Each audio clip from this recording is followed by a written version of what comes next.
საპროცედურო საკითხთა და წესების საპარლამენტო კომიტეტის თავმჯდომარეა ჩვენი პირველი სტუმარი ბატონ დავით მოგესალმებით, მადლობა ჩართვისათვის.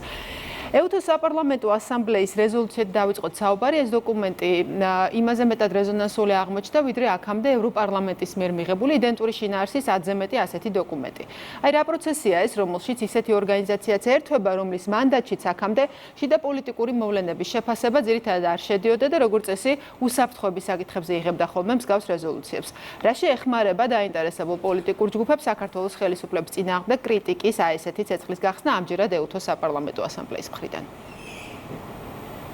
ნათია, მოგესალმებით, მივესალმებით ჩვენს ტელემაყურებელს, მადლობას მოგახსენებთ გაცემაში მოწვევისთვის. რჩება შთაბეჭდილება, რომ რაც 10 წლეულების განმავლობაში აი ესე რუდუნებით შენდებოდა საერთაშორისო ინსტიტუციებზე მაქვს საუბარი, ამ შემთხვევაში ბუნებრივია საუბრობ EUTO-ზე. აი ესე დღეს იმ ვითარებაში, როდესაც პრაქტიკულად ეს ადამიანები, იქ არსებული პერსონები, არ ვიცი, საკუთარ თავს არ წარმოადგენენ, მაგრამ იმ რეჟიმში მოქმედებენ, რა რეჟიმიც არის მათთვის კონკრეტულად ქცევის წესად დადგენილი გარეძალების მიერ, აი ეს ადამიანები თავისი ხელით ანგრევენ იმ ყველაფერს, რაც ამდენი ხნის განმავლობაში შენდებოდა. კარგად მოგეხსენებათ EUTO რა ორგანიზაცია, ხო? როდის შეიქმნა, რა მიზნები გააჩნია. ამ ორგანიზაციის უძირითადეს მიზანს წარმოადგენდა და წესით დღესაც უნდა წარმოადგენდეს ევროპის კონტინენტზე მთლიანად მშვიდობის უსაფრთხოების შენარჩუნება, პრევენცია ამ და მნიშვნელოვანი მოცემულობის და ამ მხრივ აბსოლუტურად ყველაფრის გაკეთება, რომ არ მოხდეს ისე, რომ საფრთხე შეექმნას მშვიდობას. და დღეს ჩვენ ხედავთ, რომ EUTO-ს საპარლამენტო ასამბლეა ნაკარნახევი ამ რუდე აბსოლუტურად გაუგებარი, ტყუილებით გაჯერებული ქართველებზე, საქართველოზე, ქართველ ხალხზე თავდასხმით სავსე რაღაც რეზოლუციებით პრაქტიკულად გამოდის ყოველგვარი იმ ფარგლებიდან, რაც ამ ორგანიზაციის წესდებით და საერთაშორისო მანდატით მათ აქვს მინიჭებული და მიდიან უკვე ისე ღრმა და ისე დონეზე, რომ თავისივე ორგანიზაციის მიერ არჩევნებზე გაკეთებულ დასკვნებს იმ ორგანიზაციის მიერ, რომელიც ავტორიტეტულად ითვლება და თქვენ კარგად მოგეხსენებათ, სოფლიოს ქვეყნების ძალიან დიდ ნაწილში იწვევენ EUTO ODIHR-ს და ეკითხებიან მათ, აბა როგორ ჩატარდა ჩვენთან არჩევნები და EUTO ODIHR-იც დევს დასკვნას და ეს დასკვნა ვნახეთ ჩვენ საქართველოს არჩევნებთან 2024 წლის არჩევნებთან მიმართებით, სადაც სალსახად და ერთმნიშვნელოვნად ეწერა, რომ არჩევნები შედგა. არჩევნები იყო კონკურენტული. ეხლა EUTO ODIHR-ის დასკვნაში თქვენ რო გადაავლოთ თვალი სხვადასხვა ქვეყნების ის არჩევნებზე გაკეთებულ დასკვნებს, იქ რაღაც ქებათა ქება არჩევნებთან დაკავშირებით და რაღაც ფიანდაზები არსად არ არის მოხსენიებული, იქ წერია კაფიოდ ან არჩევნები შედგა და იყო კონკურენტული ან არ შედგა. საქართველოსთან მიმართებით სალსახად წერია ამ დასკვნაში, რომ არჩევნები შედგა, არჩევნები იყო კონკურენტული. აი ადგნენ გუშინ თუ არ ვცდები და EUTO საპარლამენტო ასამბლეის წევრებმა საკუთარი ხელით დაახიეს ის დასკვნა, დაანგრიეს ის პლაცდარმი, რომელზედაც ეს ორგანიზაცია დგას. ეხლა დღეს ჩვენ რა დასკვნა შეგვიძლია ჩვენ გამოვიტანოთ აი ამ მოცემულობიდან. ერთი რომ ღიმილის მომგვრელი არის ბუნებრივია, მაგრამ მეორე მხრივ ეხლა სასაცილოდან ხო იცით რომ ერთი ნაბიჯია იმ ტრაიკული მოცემულობამდე და უკვე ტრაიკულ მოცემულობაში არის გადაზრდილი ეს საერთაშორისო ინსტიტუცია. იმიტომ რომ მისი ფუნქციას და ავტორიტეტიც საკუთარი ხელითვე მოხდა ამ ყველაფრის ჩამონგრევა, ფეხქვეშ გათელვა. და რას ერჩიან ახლა საქართველოსგან რა უნდათ? ის დეკლარაცია რომ თუ რეზოლუცია უკაცრავად რომ წავიკითხოთ და გავეცნოთ, ხა რა წერია შიგნით, ხო?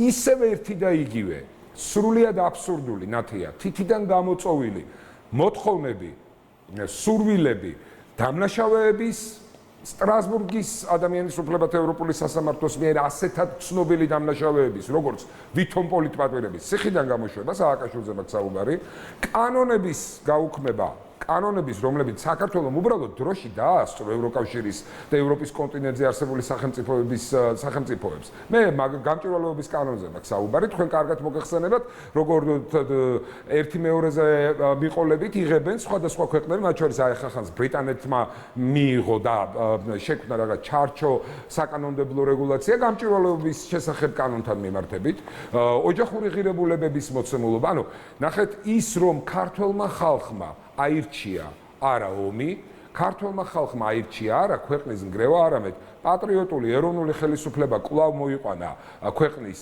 სადავეებთან და ქვეყანა მიდის წინ, აი ამას ვერ პატიობენ ზუსტად. ეს არის ერთადერთი ახსნა, იმიტომ რომ სხვა ნებისმიერ შემთხვევაში იმდენად შეუვალ კედელთან მივდივართ ჩვენ, აუხსნელ მოცემულობასთან მივდივართ. ალბათ ამ მიზეზებს ეხმიანება სწორედ კაია კალასის ის განცხადება, რომელიც მეორე დღე არის პოლიტიკური შეფასებების თემა, გულისხმობ ხალხის მხარდაჭერას და არა ხელისუფლების მხარდაჭერაზე.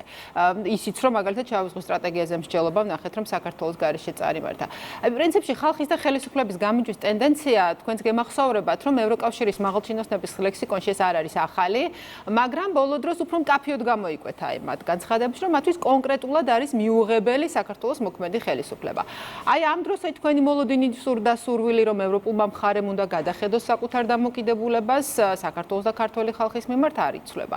აი ხა ასეთ ვითარებაში კედელს ვეჯახებითო, ხო, ეს მეტაფორა გამოიყენეთ ერთგვარად თქვენ, რა არის ის, რამაც შეიძლება კომუნიკაციის რესურსი გააჩინოს მხარეებს შორის? ეს დარე და უნარო აბსოლუტურად უსუსური მცდელობა, სეგრეგაცია მოახდინონ, დაყონ ხელისუფლება და ხალხი.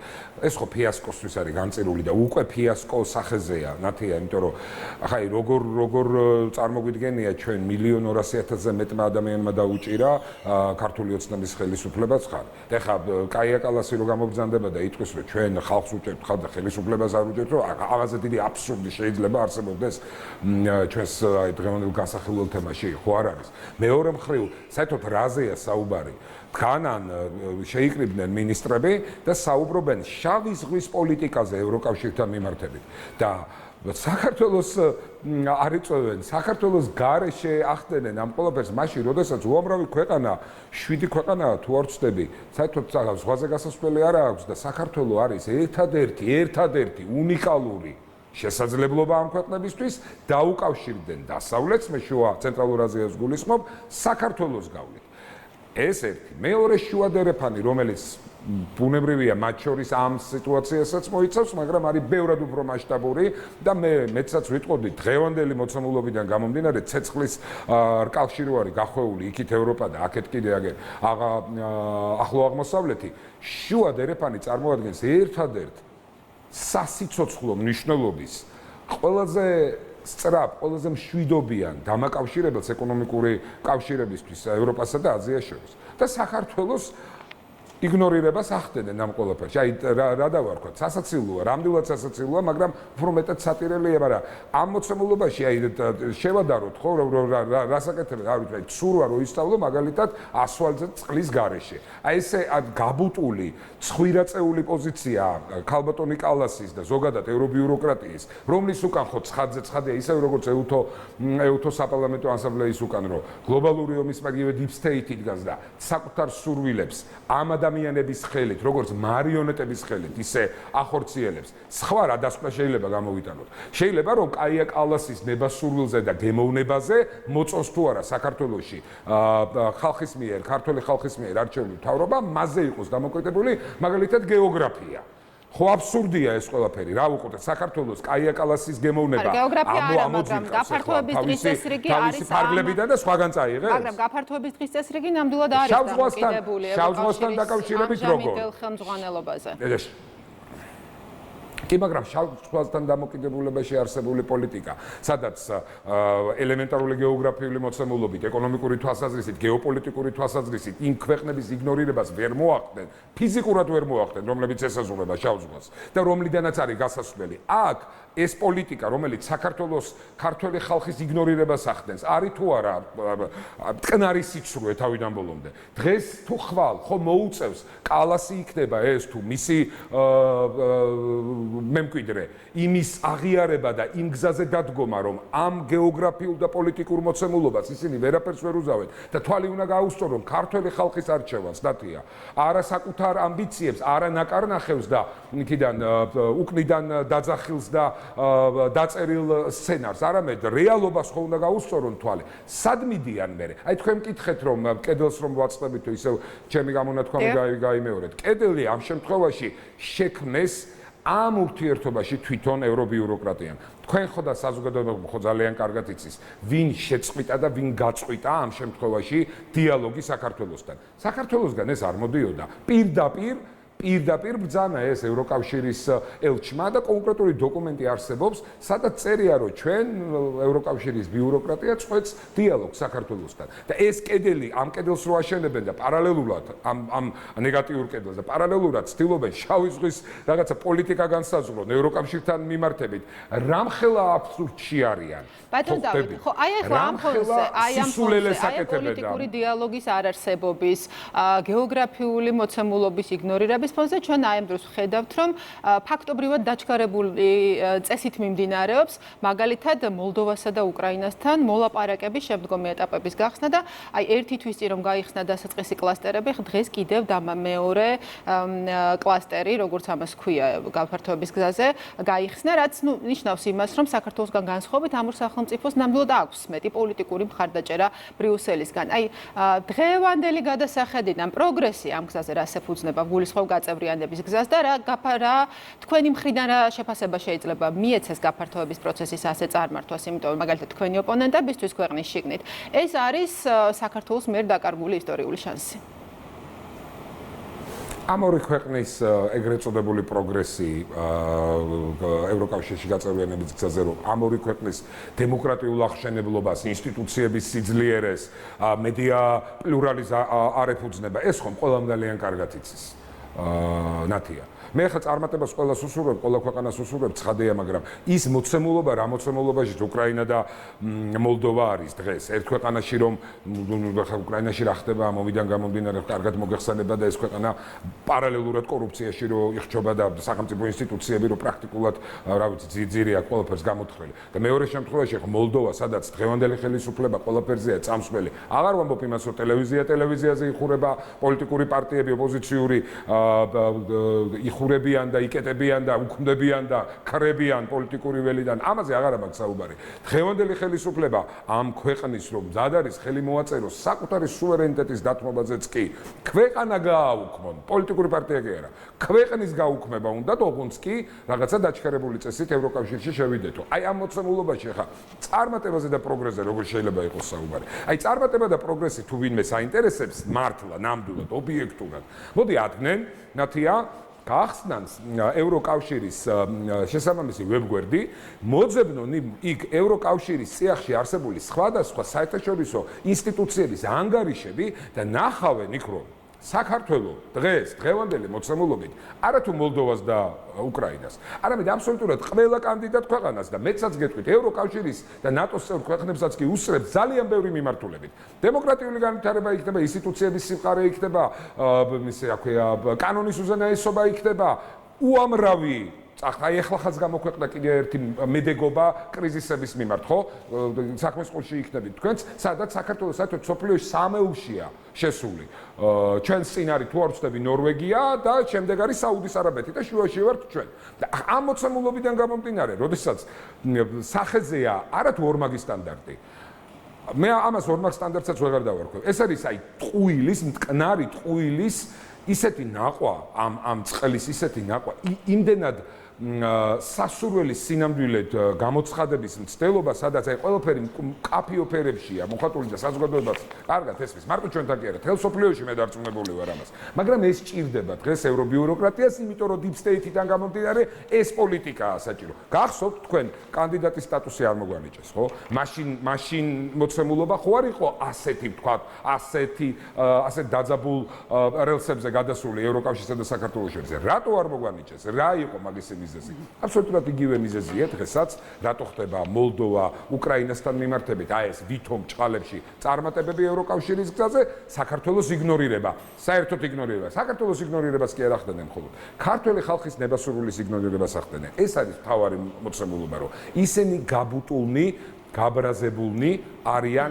ქართველ ხალხზე, ქართველი ხალხის არჩევანზე, რომ ქართველმა ხალხმა დიდი ხნის განმავლობაში ორი სიტყვა და დავასრულე. კი ბატონო, თემაც უნდა მოვასწროთ მოკლედ. დიდი ხნის განმავლობაში მომზადებული, დიახ, მომზადებული ეს გეგმა, როგორ უნდა გახვეულიყო ომის რკალში, იქ უკრაინა, აქ საქართველო, როგორ უნდა დანთებულიყო აქ ცეცხლი და როგორ უნდა შერყეულიყო რაღაცა დიდ სახელმწიფოთა შორის არსებულ დიდ აი ამ დაპირისპირებაში სხვადასხვა ინტერესი, აი აქ საკუთარი ქვეყანა არჩია წითელ ხალიჩებზე სიარულს. საქართველოს მთავრობამ. აი ეს არის სწორედ მიზეზი ამ ყველაფრისა და მეტი არა. ხო, აი ხა ჩვენ რაზეც საუბრობთ, აი ესეთი მსგავსი შერჩევითი დამოკიდებულების მაგალითად შეფასდა დასავლურ მედიაში ის რეაქცია, რაც არ მოჰყოლია ბრიუსელის მხრიდან უნგრეთში განვითარებულ პოლიტიკურ პროცესს. ამ შემთხვევაში გულისხმობ პრემიერ მადიარის საპარლამენტო უმრავლესობის მიერ საკონსტიტუციო შესწორებას, რომლითაც უნგრეთის პრეზიდენტის უფლებამოსილების ვადა დასრულდა. აი ეს პროცესი პრინციპში ტისას გამარჯვებისთანავე დაიწყო, მაგრამ ამ დღეებში გუშინდელი გადაწყვეტილებით, ასე ვთქვათ, მივიდა კულმინაციამდე. როგორ შეაფასებდით თქვენ აი ამ ვითარებას, როცა საპარლამენტო უმრავლესობასა და სხვა პოლიტიკური ინტერესების მქონე პრეზიდენტ შორის პროცესი აქამდე მიდის? ძალიან მარტივია ამის შეფასება, მე უბრალოდ შარლ მიშელის შეთანხმებას გაგახსენებ.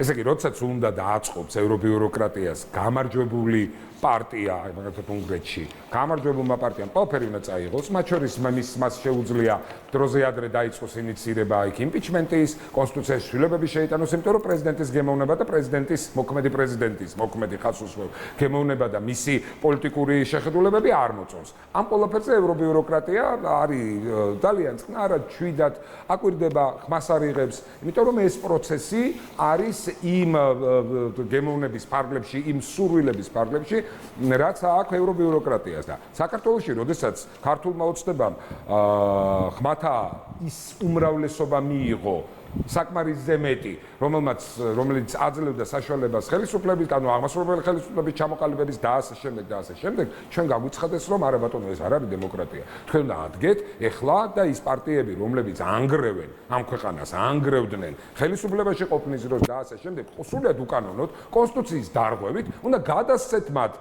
პარლამენტში, პარლამენტის საპარლამენტო კომიტეტის თავმჯდომარეების თანამდებობა, უნდა მიცეთ საშუალება, რომ დავიცი მე გენერალური პროკურორი ისე აირჩეს პარლამენტის მიერ, რომ აი ამ ოპოზიციამ უნდა მიიღოს დიდად მონაწილეობა და ლომის წილი უნდა შეასრულოს, რომ უმრავლესობა არ არის, რომ დემოკრატია არ არის საქართველოში მისაღები, მაგრამ იქ სადაც აწყობთ, ამაზე არავინ ხმას არ იღებს. ეს არის ტიპური მაგალითი დღევანდელი საბალალო მდგომარეობისა, რომელიც აქვს ევრობიუროკრატიას და ეს რომ დიდხანს ასე ვერ გასტანს და ვერ შეძლებთ აი ამ სტატუს კოს შენარჩუნებას, ძალიან მარტივია ამის ამოხსნაც და გამოცნობაც, იმიტომ რომ უკვე ძალიან ბევრ ქვეყანაში, მათ შორის ევროკავშირის ქვეყნებში, იმდენად მაღალია უკმაყოფილება აი ამ ორმაგი სტანდარტის, აი ამ დაუსაბუთებელი, თითიდან გამოწვეული, არარსებული მოცემულობის სინამდვილედ გასაღების მიმართ, რომ ადრე თუ მალე და ამის იმედი ჩვენ ნამდვილად გვაქვს,